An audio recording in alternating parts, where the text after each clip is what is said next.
do indivíduo da Terra é que é fragmentada. Precisamos conhecer o mundo à nossa volta, precisamos conhecermos-nos intimamente, para podermos nos expressar dentro da dignidade que nos é própria.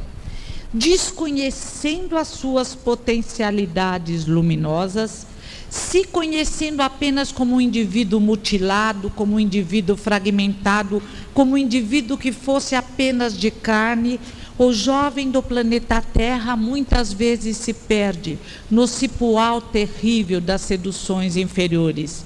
O jovem do planeta Terra perde o seu referencial luminoso. E ele, que veio reencarnante, com o coração cheio de esperança, de fé e de amor, muitas vezes queda desanimado ante as injustiças do mundo, perante esse desconforto que existe à nossa volta.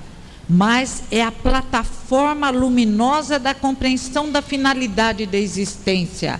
É a educação espírita que firma esse jovem no mundo e que coloca novamente à sua frente o nosso referencial maior, Jesus, o modelo de homem ideal. Aquele que nós atingiremos, podeis fazer o que eu faço e muito mais. Por que o homem da Terra tem tanta dificuldade em entender a finalidade da existência e em se expressar com a dignidade que lhe é própria? Porque agora, ainda no século XX, século de luzes no desenvolvimento intelectual, século de sombras e defasagem moral, século de necessidades imensas deste homem frágil, inseguro, que se expressa na corrupção e no desamor. Por que não conseguimos fazer o homem se desenvolver como deveria? Porque agora, mais do que nunca, o Pequeno Príncipe de Saint-Exupéry brilha tão intensamente, exigindo a nossa compreensão. Kafka também é recordado. Olhamos à nossa volta e cada indivíduo, a maioria deles pelo menos, está fechado em si mesmo, num autismo de egoísmo, fechado no seu egocentrismo, preocupado apenas com o seu bem-estar. Só uma mudança através da educação conseguirá a transformação da Terra no planeta sonhado de paz, de justiça e de amor. Até lá, vale a poesia de Castro Alves na psicografia de Jorge Risini. Vai vagando pelo espaço, embuçado pela noite, sombrio planeta escuro qual levado pelo açoite. Na órbita deste astro vai ficando denso rastro de terrível vibração. São gemidos, gritos, uivos de pobres seres aflitos que não conhecem perdão. Senhor Deus dos desgraçados, olhai este pobre mundo que vive pelo universo em sofrimento profundo. Nele vivem moços velhos que não conhecem o Evangelho e nem se lembram de vós, e numa contínua guerra fizeram da pobre terra sombrio mundo feroz. Piedade, piedade, Senhor Deus dos desgraçados. Estes seres infelizes não são filhos deserdados. Derramai a vossa luz por sob a kármica cruz que carregam estes réus. E apiedai-vos, Senhor, ouvindo os gritos de dor que se elevam para os céus. Piedade, piedade com a infância tuberculosa. Não canta, não ri, não brinca, pálido botão desrosa. Contemplai, Senhor, o cego, que só vendo o próprio ego vive a noite dos temores. Se não vos conhece, grita, tem a vida por maldita, ouvi, Senhor, seus clamores. É um lado de sombras do planeta, mas felizmente existe o lado das luzes, a cidade azul que Mário Quintana apresenta em Baú de Espantos. São duas as cidades, a cidade marrom da toca dos ratos, da corrupção, do desamor, do crime, das drogas. Mas existe também a cidade azul, onde o céu é de um brilho intenso, onde o sol ilumina todos. e onde os habitantes caminham com o rosto voltado para o céu, cheio de esperança e fé em si mesmo e em Deus nosso Pai.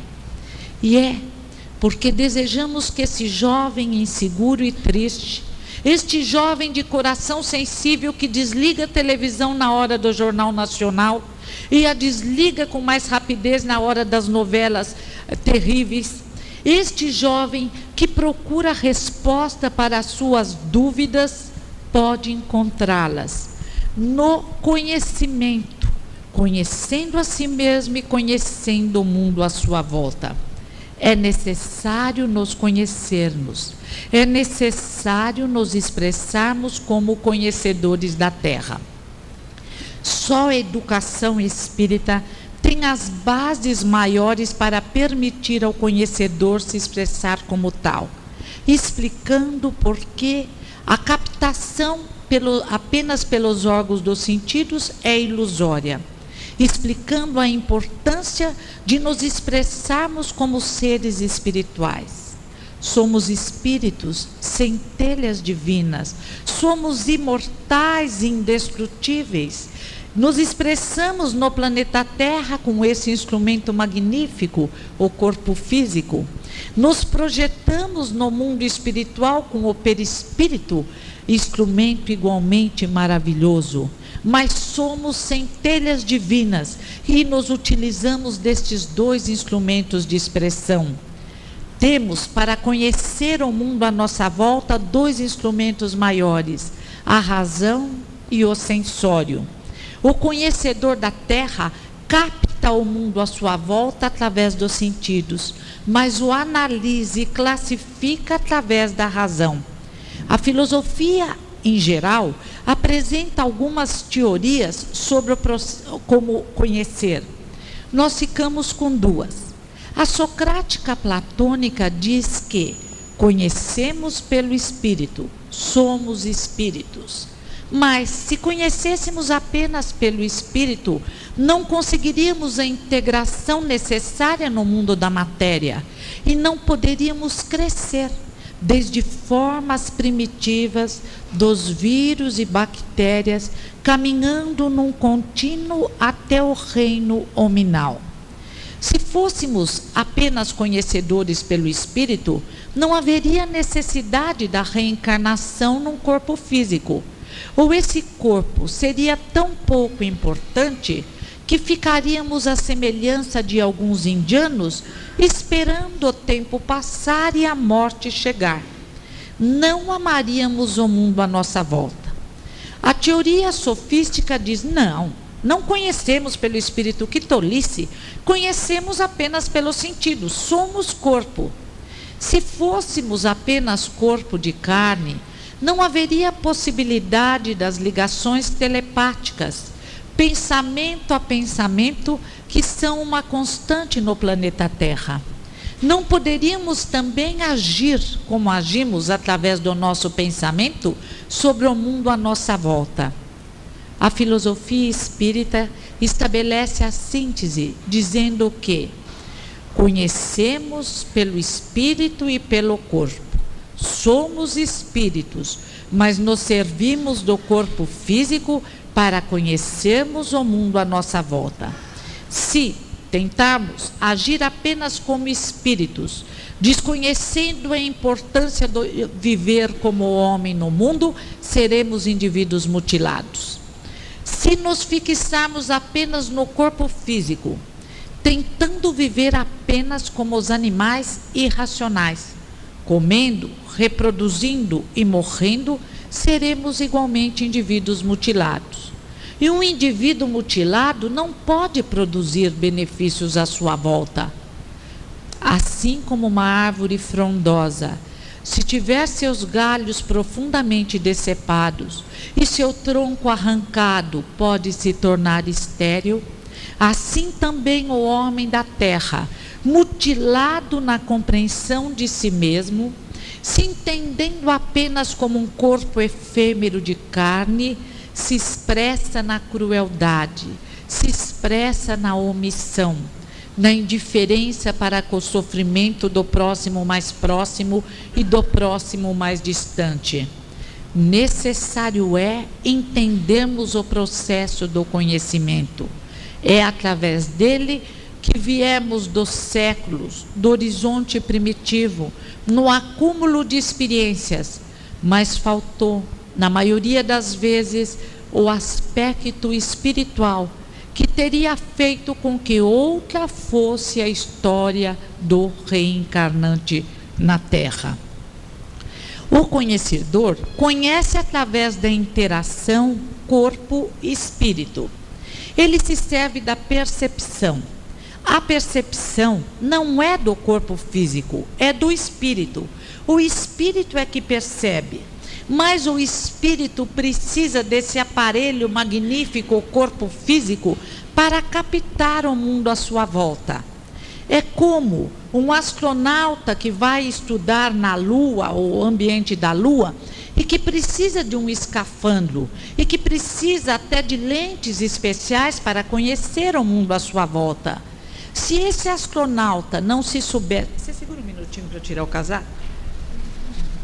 Obrigada.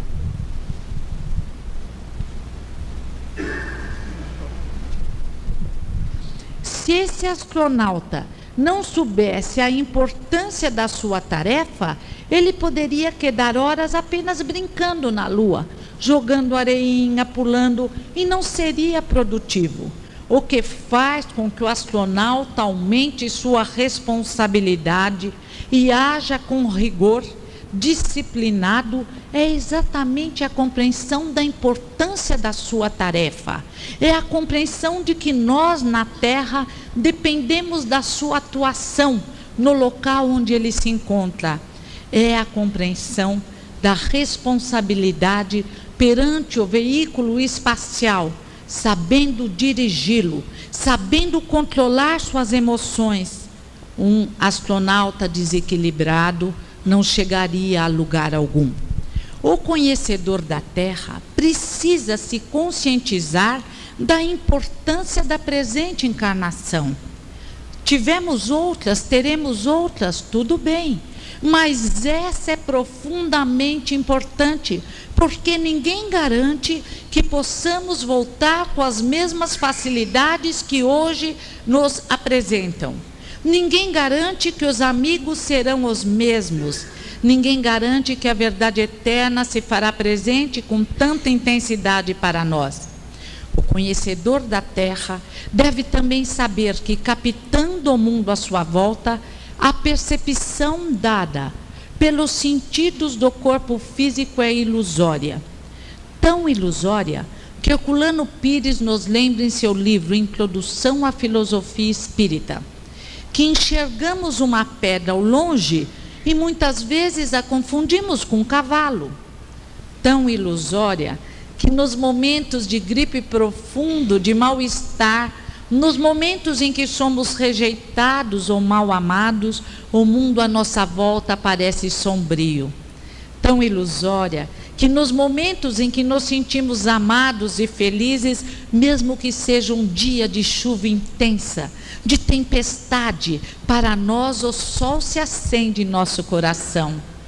Tão ilusória que, lembra Saint-Exupéry, nas horas da tempestade, os olhos ficam cegos, é preciso enxergar com o coração.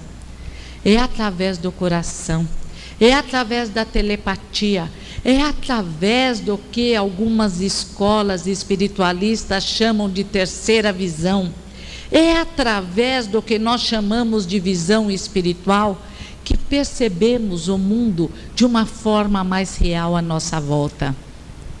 Podemos ver uma pessoa super arrumada, sorrindo muito, mas ao olharmos os olhos, captamos a sua mensagem de tristeza e sentimos que ela precisa de socorro. Assim sentimos simpatias, antipatias, exatamente porque não percebemos o mundo à nossa volta apenas pelos órgãos do sentido físico. Os órgãos do sentido físico são muito importantes. O instrumento de trabalho é tão importante que Piaget lembra que um bebê mal amado, um recém-nascido abandonado no berço, pode se expressar em autismo, em crueldade. Não consegue permitir que suas células nervosas se desenvolvam. Bastaria isso para entendermos a importância do corpo físico na possibilidade de expressão do indivíduo na Terra. Mas classificamos o mundo à nossa volta através do conceito. A razão e a intuição permitem essa compreensão melhor do mundo à nossa volta, não apenas a percepção dos órgãos do sentido físico, mas a percepção da análise realizada pela inteligência, pela razão. Quem nos explica isso é Sócrates, o mesmo filósofo magnífico que nos convidou a nos conhecermos. Sócrates fez a maior revolução na Terra, a revolução dos conceitos.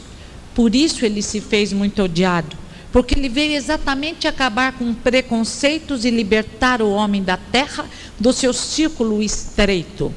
Sócrates diz: quando olhamos para uma cadeira, sabemos que ela é uma cadeira independente do rótulo. Ela pode se chamar cadeira aqui, pode ter outro nome em outro lugar do mundo, mas para nós ela é sempre algo que serve para sentar. Quando olhamos uma pedra e pensamos que é um cavalo, os nossos órgãos do sentido captaram uma imagem ilusória. Ou como diz Platão, o mundo sensível é ilusório.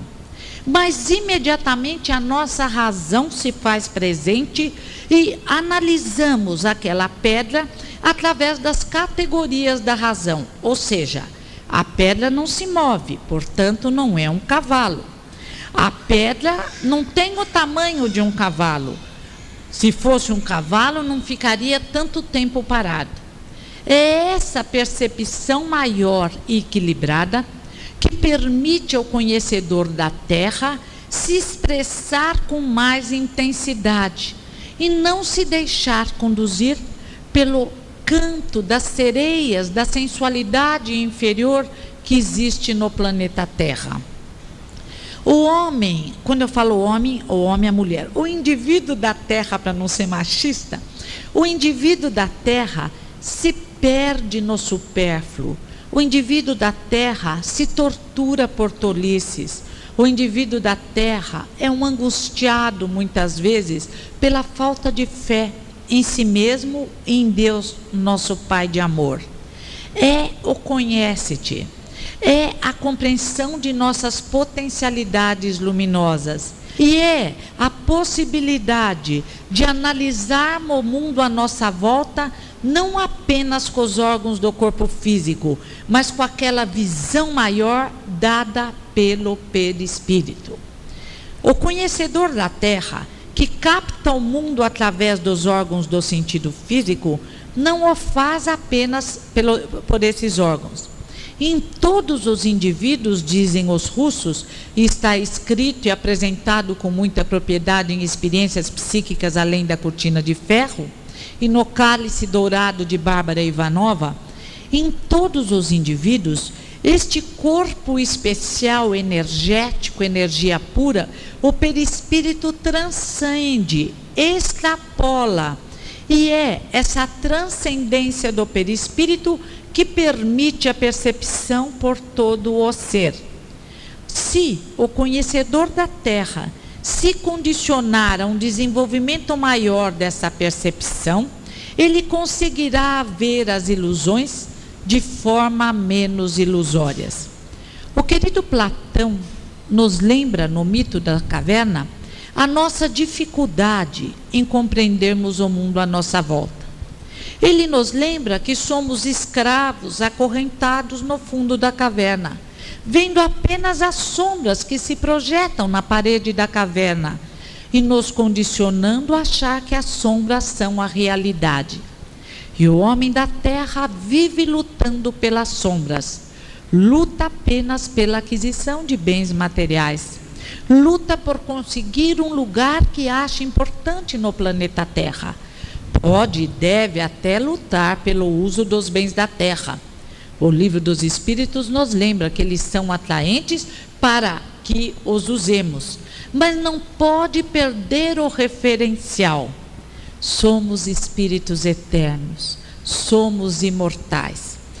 O interessante é que essa transcendência perispiritual depende de um fator importante, mas transcende quem se desenvolve moralmente. Graças a Deus, isto é um fato real. Senão, os necessitados de todos os tipos poderiam se apossar da verdade e tentar uma transcendência maior para conseguirem aquilo que nós chamamos dupla vista, os fenômenos ditos paranormais, uma ação maior sobre a matéria. Como essa transcendência depende de evolução moral, como a transcendência é maior no indivíduo mais desapegado da matéria, estamos salvos.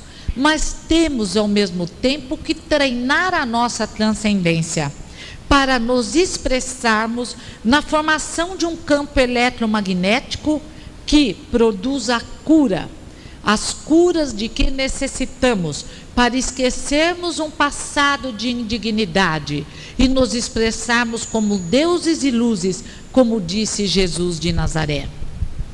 É o Espiritismo que vai fazer desse conhecedor fraco, inseguro, um homem forte. Mas só o Espiritismo? Claro que não. Existem outros caminhos, senão um pequeno grupo apenas chegaria à verdade.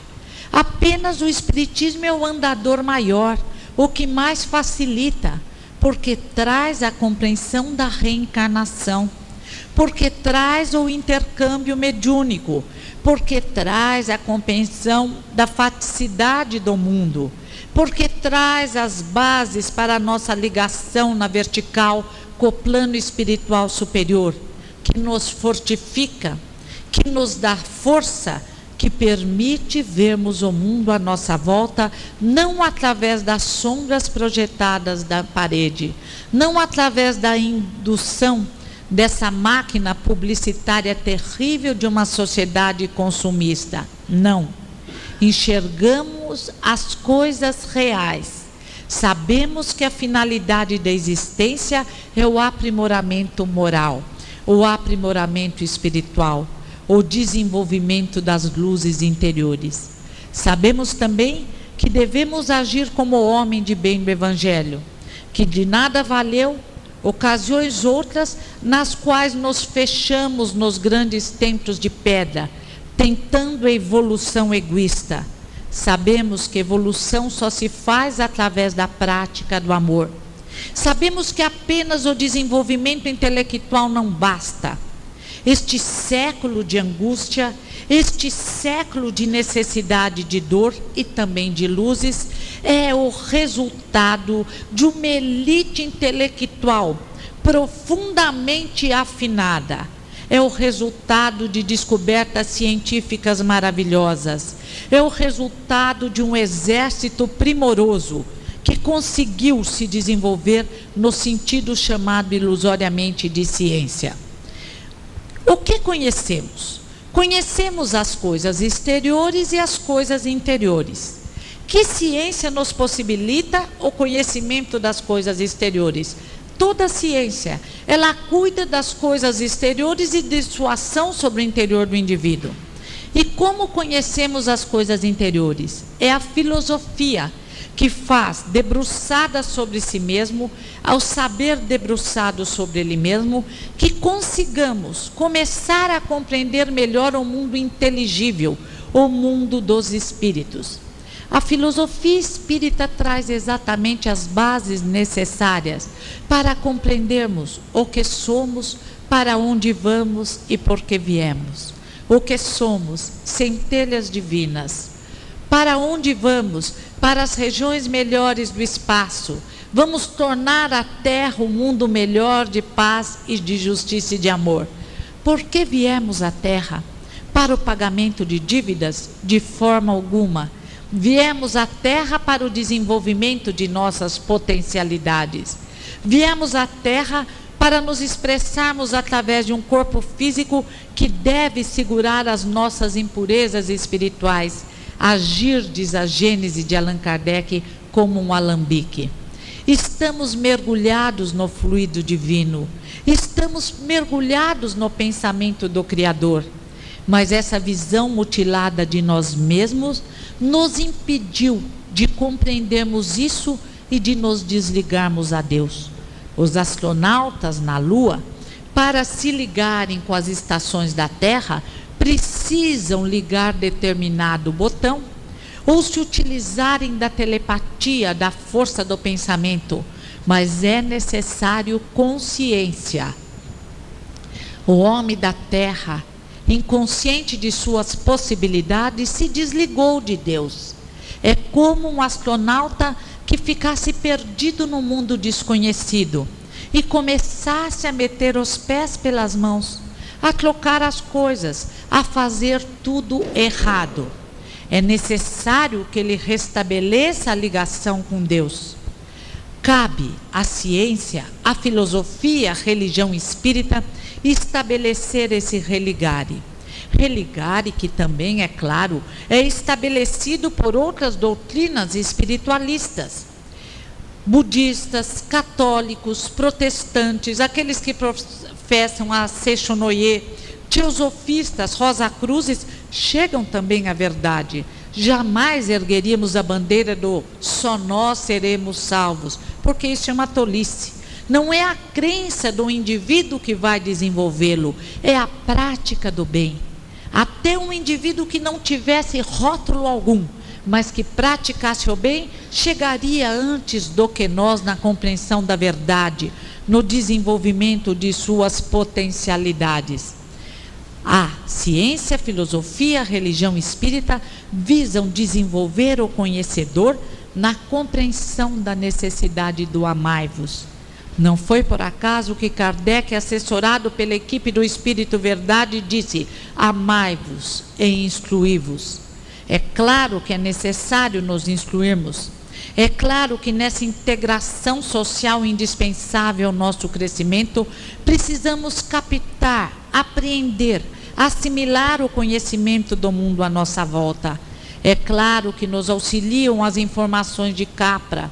É claro que nos auxiliam as informações de Sócrates, Platão, Krishna, Confúcio, dos físicos, Rutherford, dos psiquiatras, Jung, dos psicanalistas, Jung, de Freud. Todas as informações que pudermos assimilar são indispensáveis ao nosso crescimento. Mas mais indispensável ainda é nos desenvolvermos no amor. James Coleman fala em seu livro Comportamento Anormal dos milhares de neuróticos existentes nos Estados Unidos, das toneladas de drogas consumidas por esse homem inseguro que tenta encontrar a felicidade através de pílulas várias. Do resultado triste de jovens que vieram à Terra como promessa e que se tornam drogados, desesperançados. Do resultado pior de políticos inteligentes, a elite, a nata intelectual do nosso país e do mundo, e que se expressa na corrupção e no desamor, lesando e ferindo o próprio próximo. E da terrível hora em que o grande rebanho em que se transformou o povo da terra permanece adormecido, escolhendo por interesses imediatistas os piores dirigentes, e se omitindo na necessidade de lutarmos através do amor para a construção de um mundo melhor. Isto tudo prova que somos grandes desconhecedores do planeta. Não nos conhecemos, não conhecemos o mundo à nossa volta, não conhecemos a importância desse momento único da nossa presente encarnação, que pode nos libertar das encarnações dolorosas, que pode nos projetar, como querem os filósofos materialistas, espiritualistas, existencialistas, nos projetar como flechas luminosas em direção de um futuro brilhante. É a educação espírita que mais intensamente, não apenas, mas que com mais intensidade traz a plataforma luminosa e libertadora. É o Consolador prometido, que permite ao indivíduo se afastar do cipoal das emoções desorganizadas e, de longe, analisar o panorama social onde se encontra, para que possa agir como elemento indutor, o fermento que leveda a massa. Mas para isso é necessário levarmos as crianças, aos jovens, aos velhos, a conscientização de nossa grandeza espiritual. E novamente o querido Herculano nos auxilia naquela sua apresentação do interexistentes. Somos, através do corpo físico, espíritos que somos agindo sobre o corpo físico com auxílio do perispírito. Porque não poderia o espírito centelha divina movimentar o corpo físico se não tivesse esse fio elétrico condutor das sensações do corpo físico para o cérebro e nas respostas do cérebro para o corpo físico. Somos centelhas divinas e temos em nós tudo o que é necessário para nos modificarmos o nosso próximo e modificarmos o mundo à nossa volta. O nosso corpo energético possui propriedades por nós desconhecidas e pouco utilizadas. O nosso corpo energético, o perispírito, o Ka dos egípcios, o corpo bioplásmico dos russos, o corpo espiritual do apóstolo Paulo, possui as propriedades de expansão, irradiação, penetrabilidade e absorção. Trocamos energia. O nosso pensamento parte e age sobre as coisas materiais e os indivíduos à nossa volta, induzindo aos crescimento espiritual, ou pelo contrário, desanimando. O nosso pensamento dá a essa energia à nossa volta a sua própria qualidade, formando uma energia preciosa, luminosa, que nos traz a cura e que estimule e anima o nosso próximo, muitas vezes cansado e desesperançado pelos problemas do caminho que ele mesmo criou, pelos espinhos que ele espalhou ao seu redor e que tem as forças necessárias para retirar. Somos deuses e luzes, somos o sal da terra. O nosso pensamento intensifica o crescimento das plantas. O nosso pensamento desenvolve os bebês recém-nascidos. O nosso pensamento provoca um brilho especial no olhar de cada indivíduo que nos encontra e faz surgir um calorzinho no olhar daquele indivíduo que se julga rejeitado e mal amado. Podemos, através do nosso pensamento, que se expressa em palavras, agir como elementos indutores ao progresso. Esta é a finalidade da nossa existência. Podemos fazer como naquela alegoria linda, que da nossa boca saiam pérolas e flores, enfeitando o mundo à nossa volta. Podemos nos desenvolver na compreensão de que somos homens cósmicos, que a Terra não é o único mundo habitado, que existe através desses astros luminosos milhares de mundos igualmente habitados, mas que a Terra, mergulhada agora na necessidade e na dor, pode ser libertada através da nossa atuação precisa. Tanto quanto os habitantes de outros reinos, tanto quanto as abelhas, que compreendem a importância da interligação mental que lhe dá força, tanto quanto os golfinhos, que compreendem a importância da formação de uma equipe para afastar os tubarões, tanto quanto os chimpanzés, que não permitem que um chimpanzézinho morra de fome ou de abandono, e que sabem que um é por todos e todos por um, tanto quanto as formigas, que dão as mãos na formação daquela bola especial que Remy Chauvin, o grande biólogo, nos apresenta no seu livro As Sociedades Animais, podemos e devemos dar as mãos na construção de um mundo melhor.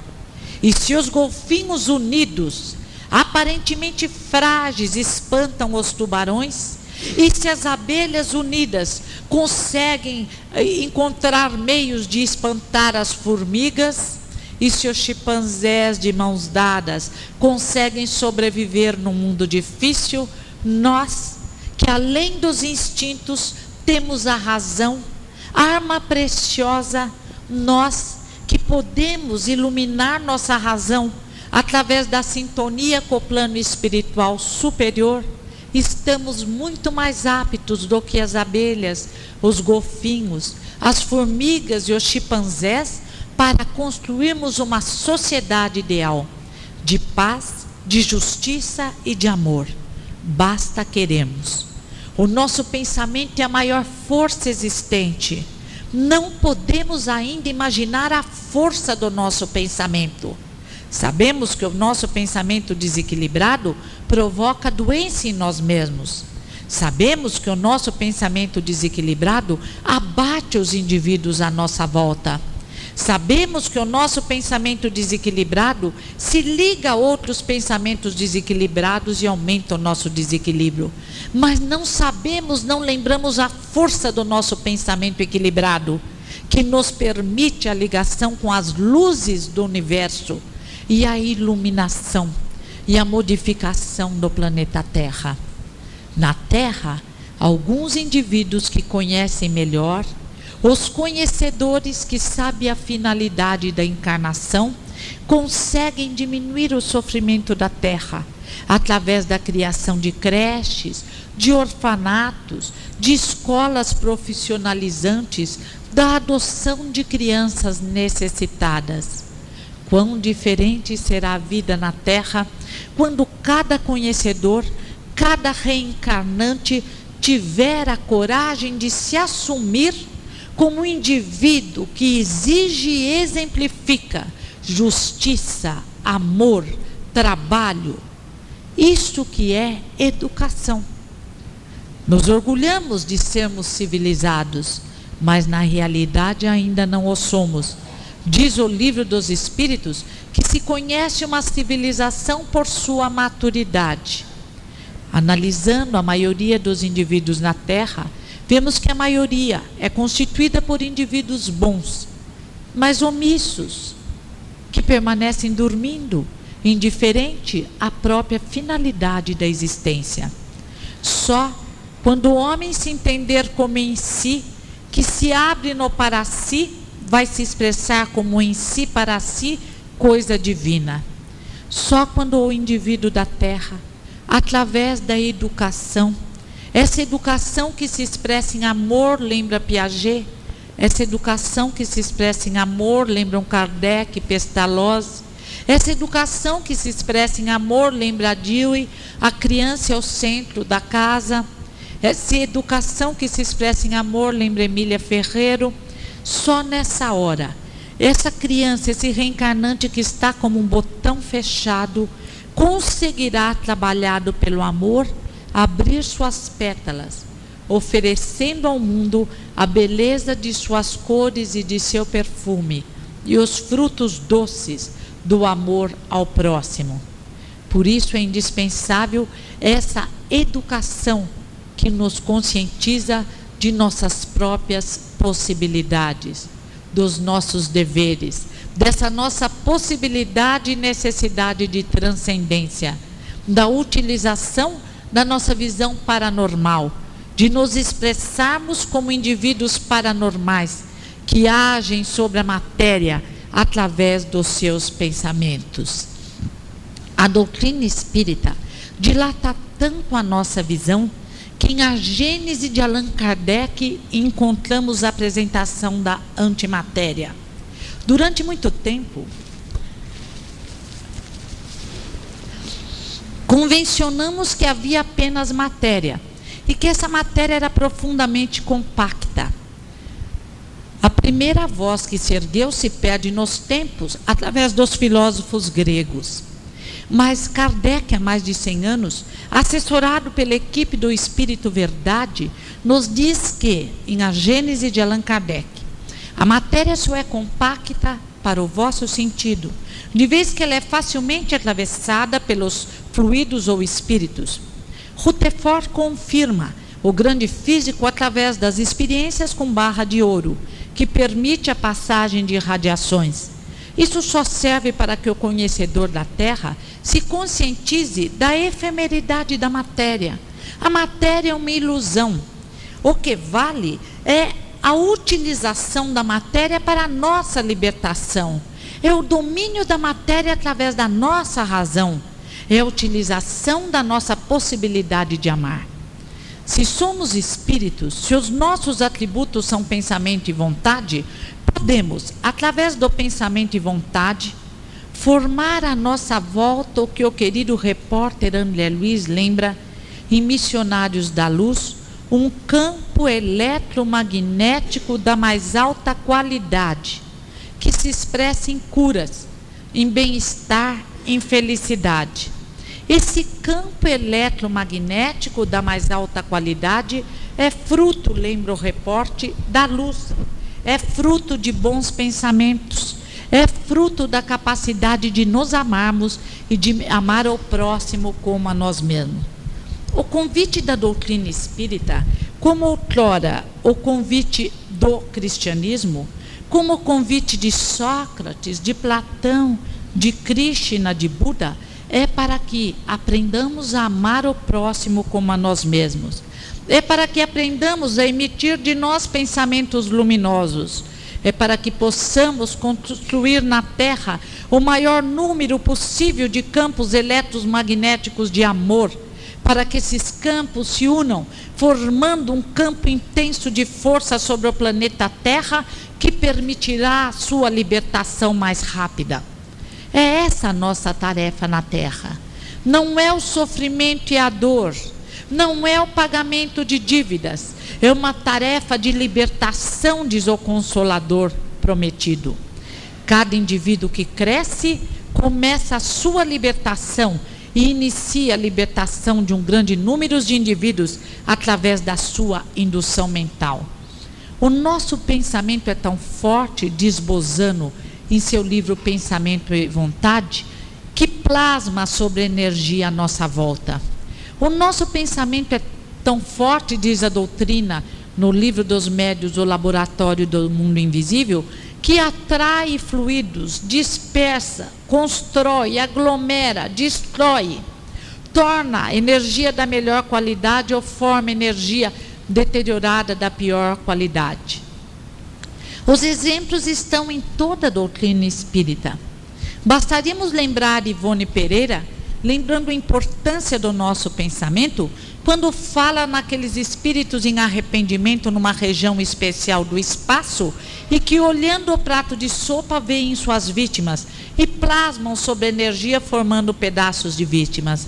Bastaríamos lembrar do Vale dos Suicidas, onde indivíduos em desequilíbrio e dor agiram sobre a energia à sua volta, plasmando locais de desolação. Bastaríamos lembrar das zonas ditas purgatoriais do umbral inferior, onde os indivíduos se aglutinam por lei de afinidade e, espargindo ao seu redor os pensamentos que lhes são próprios, constroem regiões terríveis. Mas o nosso pensamento constrói também a nossa libertação.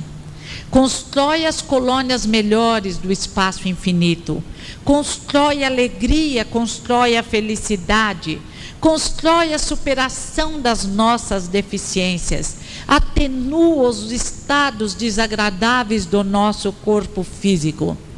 O convite da doutrina espírita é o mesmo convite feito pelo Jesus de Nazaré, porque espiritismo nada mais é do que ressurreição do cristianismo.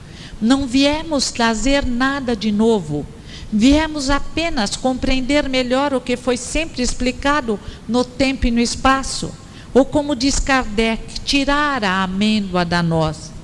O convite da doutrina espírita é para levantarmos a cabeça, para largarmos a imanência, ou estar grudado ao barro da terra, para não nos escravizarmos às sensações inferiores do planeta Terra, para não nos tornarmos escravos da matéria da terra, do carro importado, da casa bem mobiliada, da casa na praia, da casa em qualquer canto, para usarmos sim os bens da terra, porque foram feitos para isso, mas para mantermos sempre como referencial a nossa razão.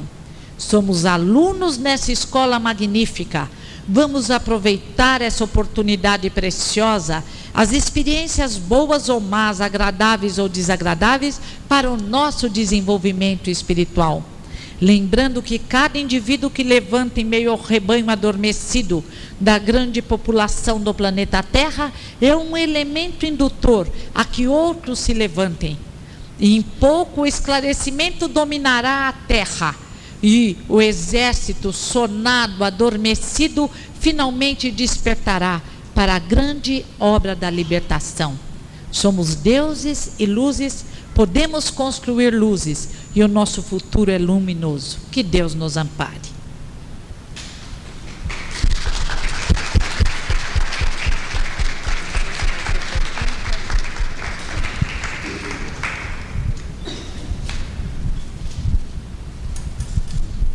Alguém quer aproveitar a oportunidade para fazer algum questionamento? Alguma pergunta, gente? Vamos aproveitar a nossa companheira, né? Saiu de São Paulo para vir até nós. Muito importante.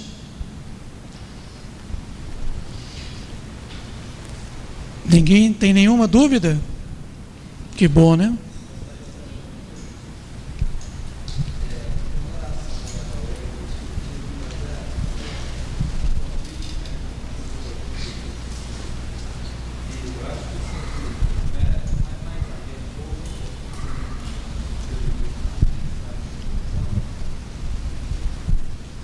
Mas a mensagem do Cristo foi universal. Ernesto Renan, ele apresenta em Jesus o Nazareno, esse indivíduo magnífico, Jesus de Nazaré, que veio num pequeno ponto da Palestina e que conseguiu se fazer ouvir por toda a terra. A mensagem do Cristo é um convite a nos desenvolvermos como homens universais, homens cósmicos. Ele, nascido entre os hebreus, que se considerava o povo mais adiantado da época, que eu era espiritualmente, graças à crença num Deus único, os hebreus conseguiram um domínio espiritual sobre os povos da sua época. Jesus trouxe tudo o que deveria ser dito: o reencarnado, o homem cósmico, o médium, o paranormal, a finalidade da existência, a força do nosso pensamento. Mas ele disse: não me compreendereis. E disse com tristeza a Nicodemos: se não me compreendeis quando vos falo das coisas materiais, como me compreenderíeis se vos falasse das espirituais? E disse: eu vos mandarei o Paráclito, o Consolador, e vós o compreendereis e ele ficará convosco. A estrutura estava traçada. Houve um trabalho, uma dilatação, graças ao progresso da ciência, sobre aquela estrutura de diamante, brilhante, fascinante, insuperável, inigualável. O trabalho foi realizado assim como Jesus trabalhou sobre o conhecimento dos hebreus, sobre as profecias dos profetas hebreus, sobre a lei apresentada pelos hebreus, em sua intransigência, em sua intolerância. Assim também o Espiritismo vem num contínuo trabalhar sobre o cristianismo. É a ressurreição. Tudo está lá. Apenas houve uma dilatação no nosso conhecimento, não na apresentação da verdade. Certo?